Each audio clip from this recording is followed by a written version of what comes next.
Welcome to the Stephen Mansfield audio podcast.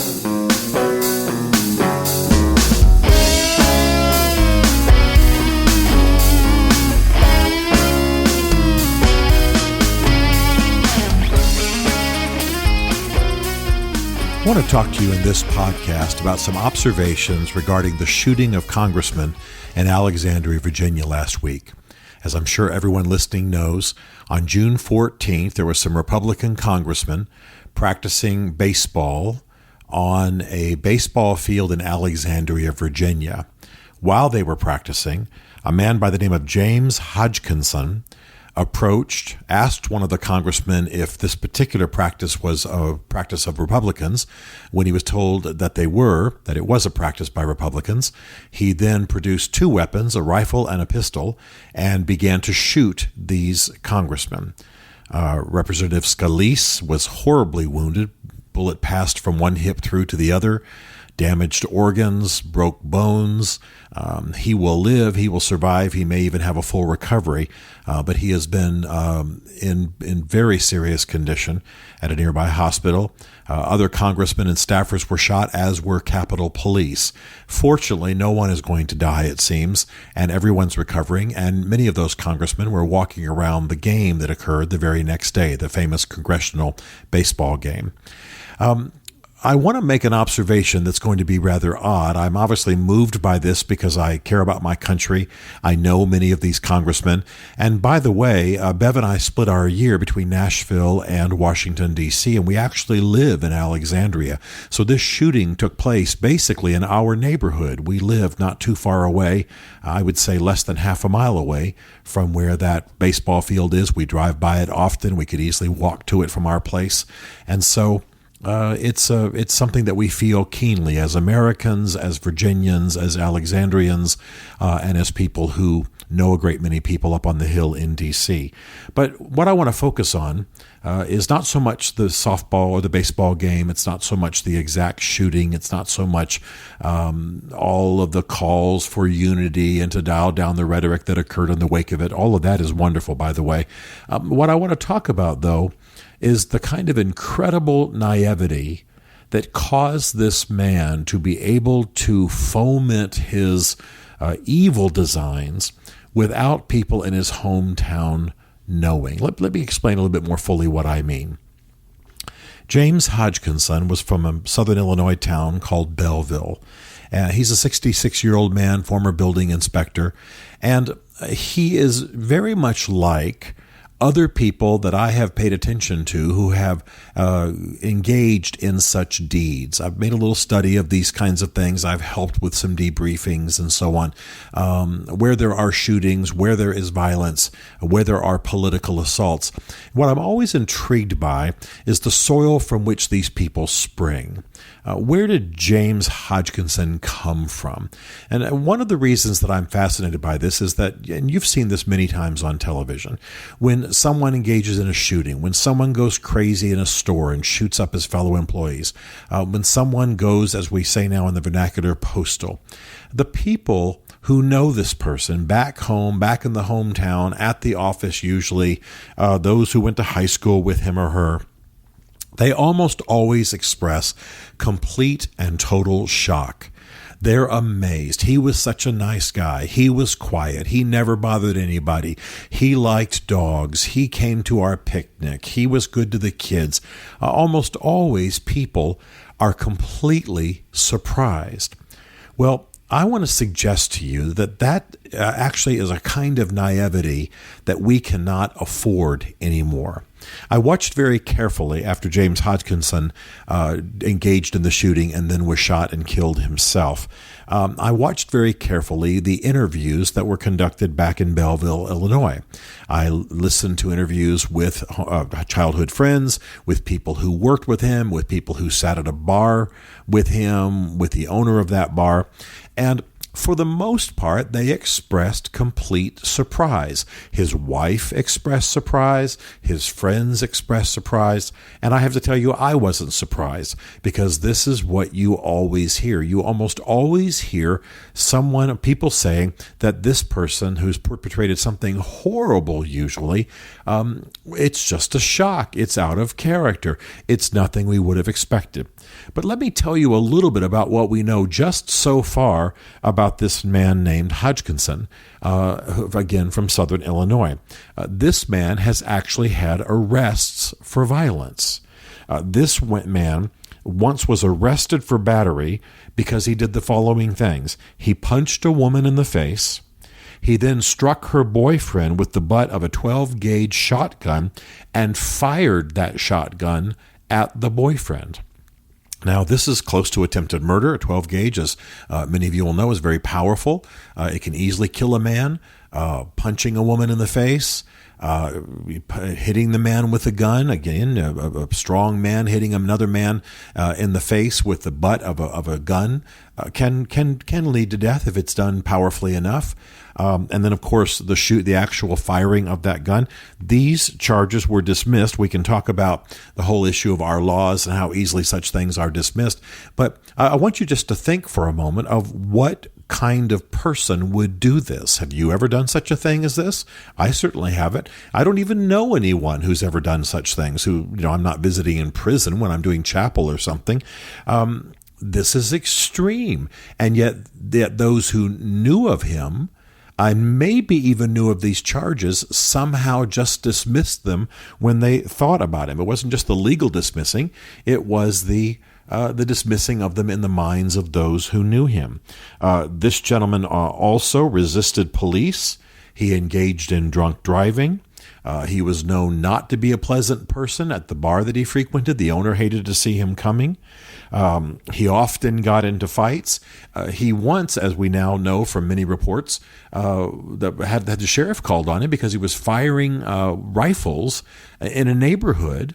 And the police had to warn him that, a rifle can shoot up to a mile, so firing within neighborhoods with houses and children is something that he ought to be careful about. But it turned out, given the laws of Illinois, that the man wasn't committing any particular crime and therefore was not stopped. What I'm trying to say is that here is a man who's engaged in drunk driving, who's fired rifles or shotguns at people, who has beaten a woman, who has beaten a man, who has resisted arrest from police, who has run from police in a vehicle, who has fired weapons in an unsafe way. And all of that is just the level of violence. We're not even talking about his political opinions, where he would join, for example, pages on Facebook that were titled "Terminate Republicans" and things of that nature. Now, I am the first to say that no one watching him could ever have anticipated that he would do what he ultimately did in Alexandria. But what's amazing to me is that one of his friends actually described him, this is after the shooting, by the way, as happy-go-lucky. His wife said that there was nothing about him that would have indicated he would ever have done this before. By the way, the man left his wife, went and lived in Alexandria in a van across the street from the Alexandria YMCA, and lived there for 3 months. None of this is the behavior of a normal person. Well, what's my point? My point is that we are living in a day in which there is a great deal of self-radicalization, in which there is a great deal of violence. Call it what you will, the flesh, the devil, the world, politics. People are being stirred into a frenzy. Men like this, who might seem like normal Midwesterners, are suddenly shooting at our elected officials. And we cannot afford the kind of naivety that I'll have to tell you, it often surrounds people who eventually do horrible things. Those who should have had some sense that there was danger, those who should have had some sense that this person had the potential to do something horrible. Now, I realize we can't track every loner. We can't track every gun owner. By the way, I am a gun owner. We can't track everyone who has fiery political opinions. I have fiery political opinions, and I'm not a violent threat to anybody who's not a violent threat to me. But I think I'm making a very important point here, especially regarding what the military calls situational awareness, and regarding casting off intentional naivety. The people who knew this man back in Belleville were naive. This was a violent, hard-drinking, abusive criminal. He had been arrested. Charges should have been kept. He should have been done time in prison. He should have been marked. If he used credit cards or ID cards in other states, there should have been some kind of notation of that. That's what his behavior warranted. Instead, people said he was happy-go-lucky. A congressman from the area in one interview said that there was nothing unusual about his conduct. Very irresponsible comment by that congressman. And I think the point is that while I don't want us to put everyone in our lives under suspicion who's a little bit strange, almost everybody I know is just a little bit strange, right? We're all a little weird.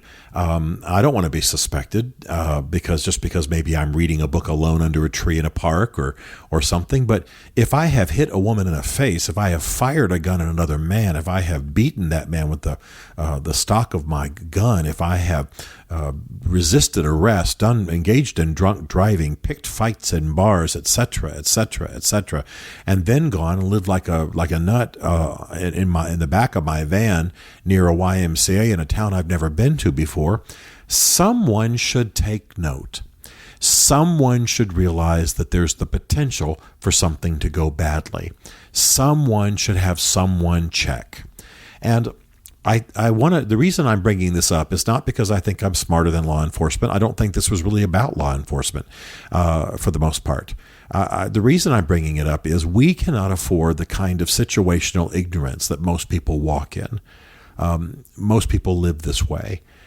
We don't want to act as though we're living in a war zone. We don't want to act as though we're on battlefields and hyper-react in that way.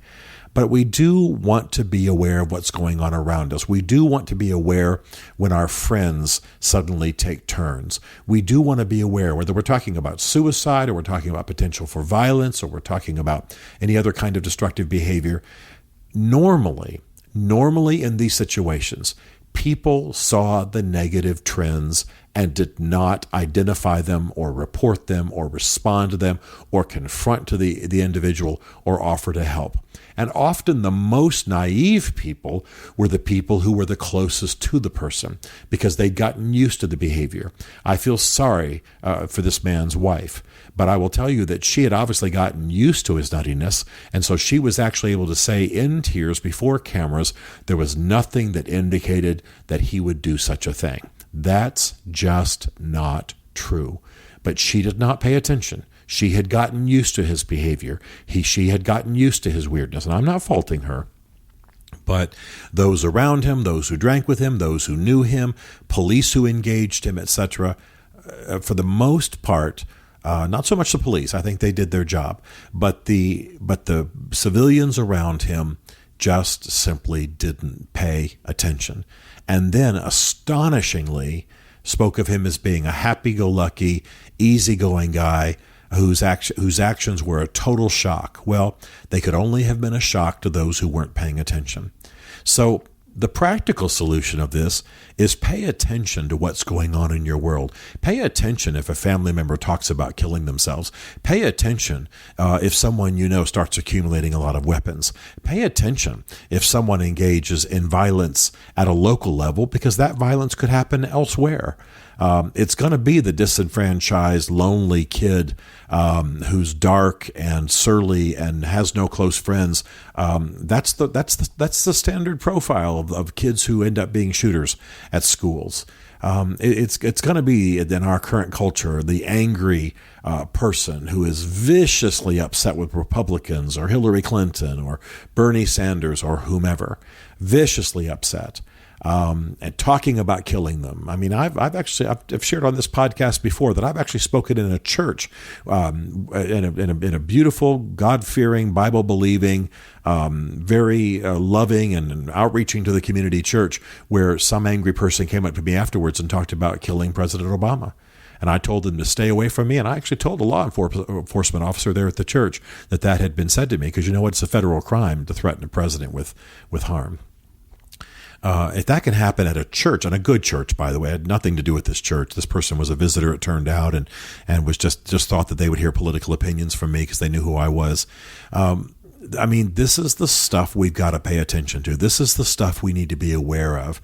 And I just want to say that the shooters of the future, the people who radicalize in the future, the high school kid, perhaps from the Middle East, but not necessarily, who gets radicalized by watching ISIS videos, or someone who gets angry politically left, right, or center, that person is known to us now. I'm speaking of nationwide. That person is known to other people. That person's already engaging in behavior that is weird. That person is already accumulating weapons or becoming fascinated with how bombs are made, or becoming preoccupied with Hitler, or preoccupied with the Boston Marathon bombers, or what have you. That behavior is already known. And unless there's a conspiracy to cover it up, usually that behavior is missed because people are just naive. Now, I'm not trying to launch some plague or epidemic of reporting things falsely, but pay attention to your world. Be situationally aware. Pay attention to where you are in restaurants and in public. But more importantly, pay attention to your network of friends and associates. Help, confront, speak, talk people out of weird and radical opinions, bring truth. And if there's just ongoing rage and hatred and destructive behavior, talk to somebody who's an authority. And we're just living in too dangerous a time for this kind of naivety that surrounded James Hodgkinson to continue. I'm not faulting the folks in Belleville, but I am saying that this kind of naivety is going to allow people to be killed in the future, and we need to be better than that.